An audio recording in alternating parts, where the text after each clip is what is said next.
வீடியோவில் நம்ம என்ன பார்க்க போகிறோன்னா கறி ரசம் எப்படி வைக்கலாம்னு சொல்லிட்டு தான் பார்க்க போகிறோம். வாங்க வீடியோக்குள்ளே போகலாம். இந்த மாதிரி 2 தக்காளி வந்து வேக வச்சு எடுத்து வச்சுக்கிங்க. மல்லி, அப்புறமா சீரகம், அதை போட்டு நல்லா இடித்து எடுத்துக்கலாம்.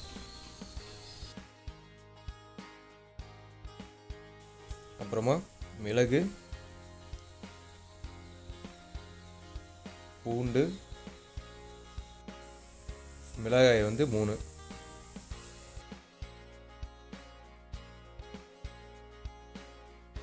ஆல்ரெடி வேக வச்சு எடுத்து வச்சுருந்த 2 தக்காளிலையும் தோலை இது மாதிரி உரிச்சு எடுத்துருங்க.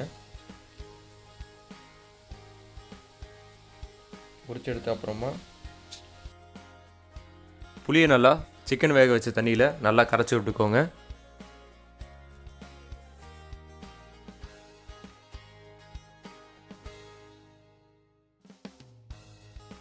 நம்ம தோல் உரிச்சு வச்சுருக்க 2 தக்காளியும் அதே மாதிரி நல்லா ஸ்மாஷ் பண்ணிக்கலாம். அதில் நம்ம இடித்து எடுத்து வச்சுருந்தோம் இல்லையா, அதை வந்து நம்ம இதில் வந்து நல்லா கலந்து நல்லா கலந்து விட்டுருங்க. அதோட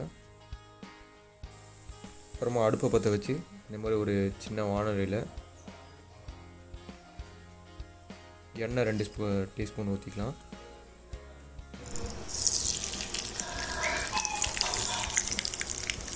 அப்புறமா 2 மிளகாய் போட்டு கடுகு கொஞ்சமாக, அப்புறமா தேவையான அளவு கருவேப்பிலை போட்டுக்கலாம். இப்போ ரெடி பண்ணி வச்சுருக்கேன் அந்த ரசத்தில் வந்து இதை போட்டுடலாம். அடுத்து நம்ம வந்து அடுப்பை பற்ற வச்சு அதில் வச்சிடலாம். நல்லா இது மாதிரி நுரைச்சி வர வரைக்கும் வந்தோடனே நம்ம மிச்சம் வச்சுருக்க அந்த கறி தண்ணியும் அதில் ஊற்றிடலாம். அவ்வளோதாங்க, நம்ம சுவையான கறி ரசம் ரெடி ஆகிடுச்சு. சாப்பிட வேண்டியதுதான்.